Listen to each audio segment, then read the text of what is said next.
Good girl. Yeah. Yeah. Yeah. Oh my goodness. Oh my goodness. Oh, that's a good one, honey. Ooh. Wow. Oh yeah. Good girl. Good girl. Yes. Oh yeah. Good girl. Oh, nice little twist. Nice and gentle. Good girl. Down and up. Nice gentle little bit of a twist. And let's go under. Yeah. Good girl. We'll come down to a low lunge. And push forward. Push that toe forward over your knee. Come back into a half split. Lean forward and back. And forward into a low lunge. And back into a half split. And switch legs while your dog still has energy. Forward into a low lunge. Stack your knee over your ankle as much as you can. And then push it forward as much as you can while still keeping it lined up with your foot. Build strength and flexibility in those ankles, and then come back, stack your hip over your knee, straighten your leg into a half split. Good girl. Oh yeah. Yeah, good girl. Oh my goodness, let me make sure that the microphone is on. Yes, good girl. Yes, it is. Yes, it is. We are recording volume. Good job. Good girl. All right, I feel like I still need a little bit. I'm still a little hungry in this leg. Yeah, good girl. Are you all done with that one? Waffles, come. Are you all done with the elephant? Good girl. All right, sit. Honey, Mama did say. What did you say? Was it carrot? I'm not sure why it's not vocalizing, but we can have more carrot in a little bit. Yeah, we can have more carrot in a little bit, or maybe some sweet potato. Right now, I need you to lay down. Nope, over here, honey. Lay down on camera. Good girl, yes.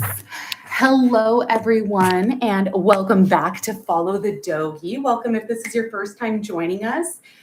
Today, I wanted to talk about why we do animal-assisted yoga. Like, why AAY?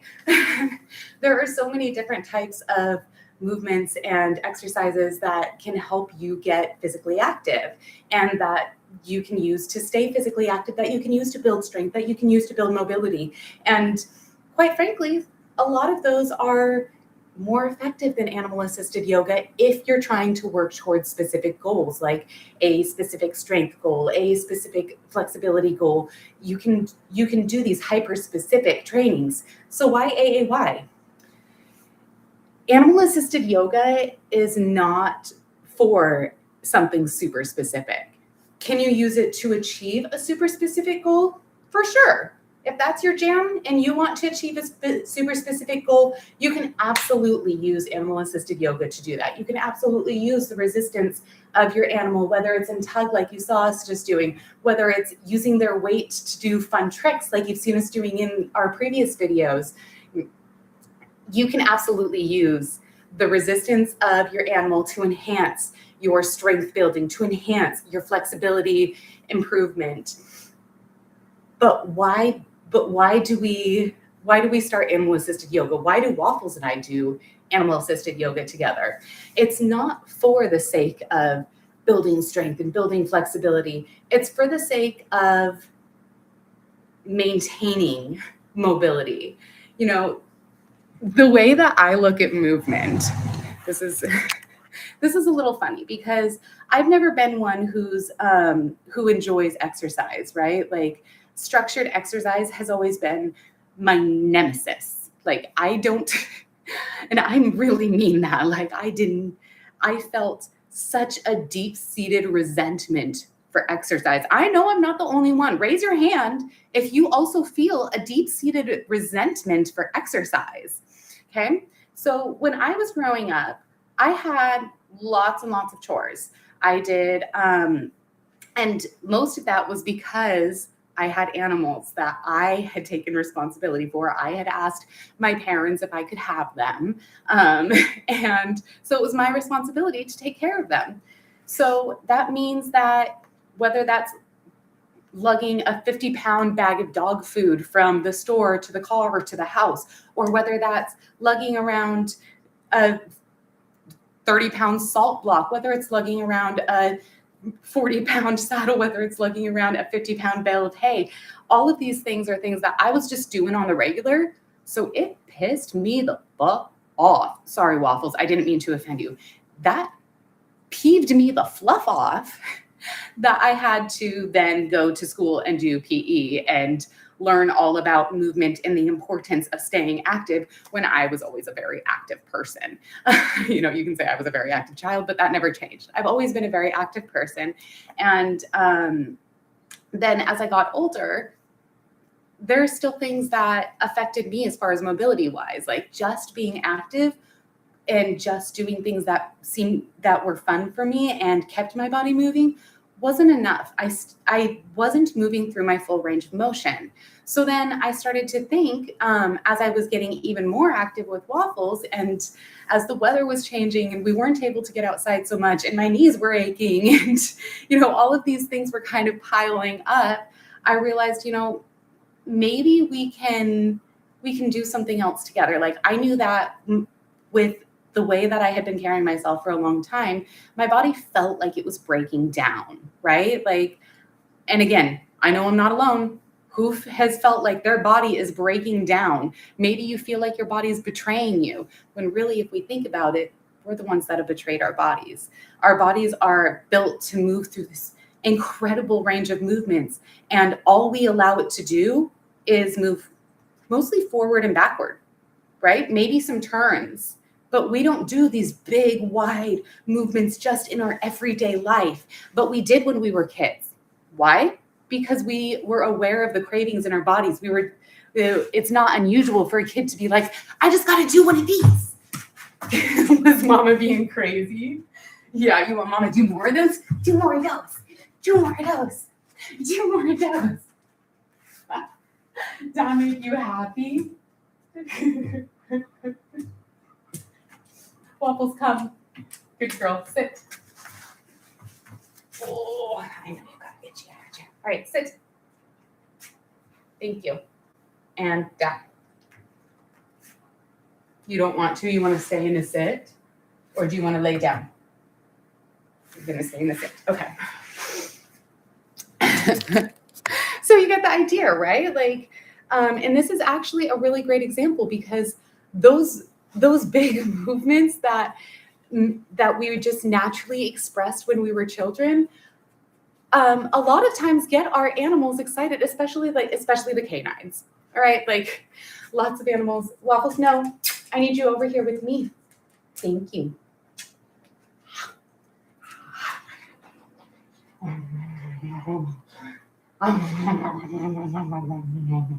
And down. All the way. Thank you, good girl. Good girl. Sometimes she just needs a little reassurance. Anyway, so when we do those big movements, a lot of times we get our animals excited, right? They want to engage. They want to see what the fluff is going on. And that's one of the ways that they help us, right? Because when we do be weird, we get some positive reinforcement. When we do crazy, strange things with our bodies, we get some positive reinforcement because it ignites a little bit of playtime in our animals. We get a smile from it. We start to smile from seeing their reaction. We now have, on a subconscious level, done a little bit of micro brainwashing on ourselves to teach ourselves that movement is fun, that those big movements, they're not, yes, they're goofy, but that's not what they are. That's not the only label that applies to them. The biggest label that applies to those big fun movements is fun, right? So when we started to enter into crummy weather and I had waffles to think of and my bones were aching, I chalked it up to the weather, right? Like we all get sore joints and stiff joints and sore muscles when it gets to be like this dry rain or when we go through a really cold snap. So it wasn't something that I really thought about until I thought, I had never enjoyed yoga in the past, but I bet I would love if I did yoga with waffles. What if I had seen, I had seen so many people like dancing with their dogs, and I have done agility with waffles, not in a competition format, but at dog parks. Sometimes they have an agility set for public use. And when Waffles was little and I was first socializing her with other dogs, going to those sort of areas and having her go through the agility courses made her feel so much more confident when I introduced her to a dog. So, like it was if I did it back to back, and over time, doing those agility tricks, as I called them, built a lot of confidence in Waffles just in general. So these things. So I thought, what if we were to combine these things that are really good for Waffles? I know Waffles really, really does great when I bring her to the dog park that has the agility set that we can use on our own. I do want to take a moment to step back and say I don't recommend taking your dog to a dog park for the sake of exercise. I think that I firmly believe that dog parks are a tool that can very easily be misused, and unintentionally so. So I think it's really easy to go to a dog park thinking you're doing what's best for your dog and then have it be something that's actually detrimental to them. You really need to put a lot of consideration into the specifics every time you visit a dog park. You've got to do a lay of the land before you enter the dog park. Make sure that you can identify what type of personality every dog is exhibiting that's in there before you enter the space. You have to have a plan of action when each of those dogs interacts with your dog, how you're going to manage that interaction so that both dogs come away from the interaction with a positive experience. They have learned something positive about social interaction amongst other dogs. And that's not something that usually happens in dog parks. Usually you have a lot of dogs that either don't have dogs that they socialize with at home, or maybe haven't been taught to socialize properly, meeting together, don't understand each other's boundaries, don't understand body language anymore, sometimes don't understand how to communicate to another dog. I know that was true for Waffles. She was a COVID puppy. She didn't meet another dog until she was almost 2 years old. When she did not understand any cues, any of the dogs saying, give me space, give me anything. So I followed her around when we did go to the dog park and managed every single interaction. And I still do that if it's necessary. It's not typically necessary anymore because, like I said, you decide whether or not you're going to enter the dog park based on the personalities that are already present. And then she's very good at either opting out of an interaction or leaving them alone if she doesn't think it's the right fit for her. And she gets along with pretty much everyone now. Not pretty much. She gets along with everyone now because she's very, very, very, very good at communicating with other dogs.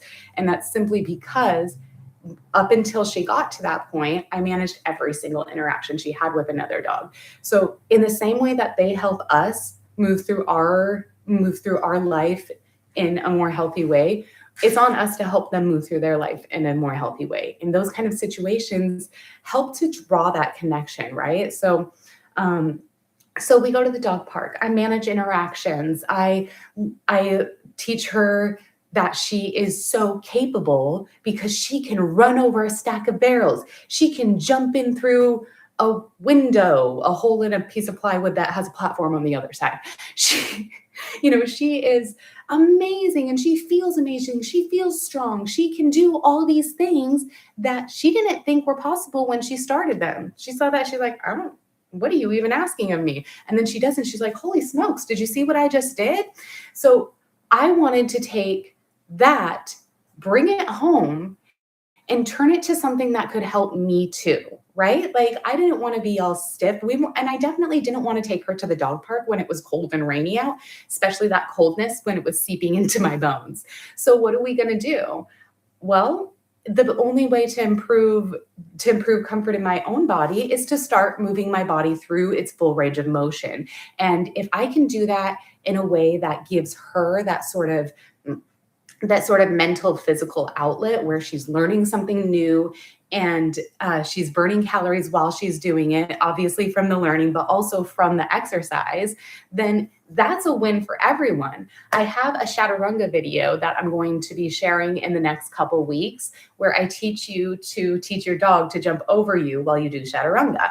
And for those of you who are not sure what chaturanga is, this video is going to have a step-by-step tutorial. Waffles is a little tired right now, so she may or may not want to participate here. But I am going to keep her in the position she is now while I demonstrate for you how to get into the position. So this is one of the great examples that I have for you. So chaturanga is one of the most challenging yoga postures that we consider a like beginner intermediate posture. It's one that we use in a lot of yoga sequences. It's part of a traditional sun salutation, but it is challenging and requires a lot of strength all through your core and your shoulders. So, and I'll show you kind of like a modified version too that you can do. So the point is though, that as you do these activities that build strength in your body, then your dog gets to also get their energy out and learn these environmental cues that you're creating with the shape of your body. So it creates this really, really, really fun and engaging way for you to start doing different exercises, different movements, maybe reignite a passion for movement and exercise that you had long ago, or maybe just make you excited about movement for the first time in your life, like I was. So let me show you how to chaturanga, and then we'll see if Waffles wants to join in the trick. If she stands up, then I'm going to get out of position for a moment so that she can start on this side. She is 6 now, so she's getting a little older. I want to make sure that she jumps onto a padded area. All right, so we're going to bring our hands under our shoulders to start. Step your feet back into a plank position. You want your head and neck to just be an extension of your spine. You don't want your hips to be like drooping like this. We want them to be nice and level. Ideally with your shoulders, that'll help you keep your abdomen engaged. But if it's a little bit lower, that's okay. On an inhale, you want to scooch forward so that you're no longer aligned with your shoulders. You're more aligned with your knuckles. And then as you exhale, you're going to bend your elbows straight back. Try not to let them flare in or out too much until you get to this 90-degree angle. And then here is where you're going to ask your animal to jump over you. Like I said, I do have a video coming out in a couple weeks, so make sure that you stay tuned to my OFTV for that video. It's going to walk you through how to teach your animal to jump over you so that you can use the cue jump to just have them go over there. And I'll also be sharing, excuse me, I will also be sharing a fun game that we did. We actually did a jump challenge where I had her jump back and forth over me again and again and again, as long as I could hold the posture. And I just want to let you know right now, doing a fitness challenge with your dog or your cat or whatever animal just feeds your soul at home and lights up your life is so much more fun than doing, fitness challenges that you just see online. So my hope is to create a lot of these fitness challenges. Hopefully we'll start seeing some pop up from you guys as well, where you're not so much competing with yourself or with other people doing the challenge. It's more like you're competing with your animal, and it creates this really fun competition. So let's just see if she feels like it. And Waffles, do you want to do a trick? You want to do a trick for a treat? She is very tired. So if she was up for it, I think she's actually phonked the fluff out. She is asleep. If she was up for it, she would get up though. So I'm very, very excited to show you the Chaturanga video. I really, really, really hope that this has encouraged you to try animal-assisted yoga with your pets at home. And if you have any questions, make sure that you join in on these lives. Drop your questions in the comments. Comment on the replays with your questions. Just don't hesitate to reach out. You can also reach out one-on-one on OnlyFans if you would rather not have, if you're a little shy and maybe don't want to have your question listed publicly, you can absolutely reach out to me one-on-one if you're over 18. I don't have private conversations with children. That seems very oopy to me. But anyway, yeah. So I feel like I've explained pretty well why Waffles and I do animal-assisted yoga. Is there anything that is still sort of confusing to you guys? Make sure you drop your questions in the comments. Just let me know. Yeah, if you are still kind of at a loss of why this is such a great form of exercise, it really just boils down to, what are you most likely to do every day? Are you most likely to do push-ups every day? Are you most likely to do yoga every day? Are you most likely to go to the gym every day? Are you most likely to play with your animal every day? For me, I am not likely to do any of those things unless it also includes the final one, playing with my animal.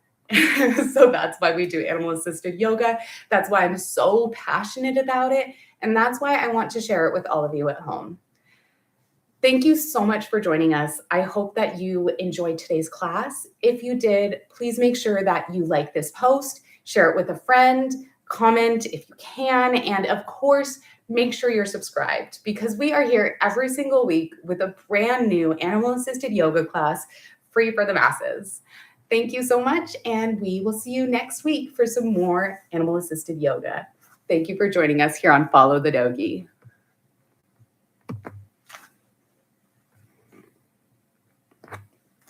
Oh my gosh, so much dog